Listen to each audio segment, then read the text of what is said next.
ito po ang ating last station. Ang station 5 po natin, the victory of the cross. Amen.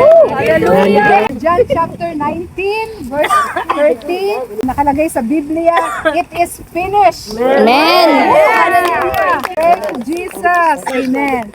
So the cross looked like defeat, but it became the greatest victory. Amen. So akala ng kaaway, nung mamatay si Jesus sa krus, nadaig niya na ang Panginoon. Pero doon nag-umpisa ang victory na ating mga buhay. Amen? Amen. Kaya we are very confident that every time we come to the Lord, in His name, in the name of Jesus, tayo ay makakasumpong ng katugunan ng Panginoon sa ating mga panalangin. Amen? Yun ang ating confidence bilang mga anak ng Diyos. Na meron tayong Ama sa langit na kapag tayo lumapit sa pangalan ng Panginoong Jesus, lagi siyang tumutugon. Amen. Ang bawat isa sa atin, matagal na tayo magkakakilala. Kakilala niya na kami for so many years, more than 30 years.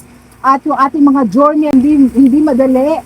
Pero napatunayan nating lahat na yung journey natin, nagkaroon tayo ng victory. Amen? Yung bawat isa, patotoo, si Ate Belen, patotoo yan. Yung bawat isa sa ating patotoo, napakarami mga struggles, maraming pagluha. Diba? Sobrang arabang napupugto ang hininga mo sa mga problema na dinaanan po natin, no po? Sari-sari, sa pamilya, sa lahat ng aspeto ng buhay natin, sinubok na ng Panginoon. Amen? Pero napatunayan natin ang Diyos napakadakila kasi sabi ni Jesus, it is finished. Amen. Pagtagumpayan na ni Jesus doon sa krus ng Kalbaryo. Amen. Kaya, anuman pa, yung mga bago-bago pa lang, anuman pa ang mga struggles na dinadaanan nyo, with confidence in our hearts, ito po mga matatanda sa iglesia, katulad namin. Matatanda, yung iba, no? Yung iba mga bata-bata pa.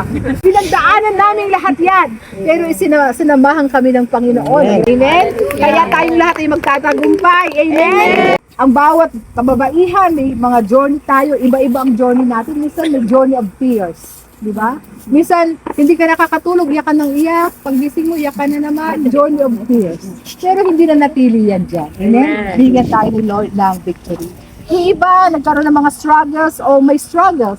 Yung iba naman, of course, may mga victories sa kanilang mga buhay.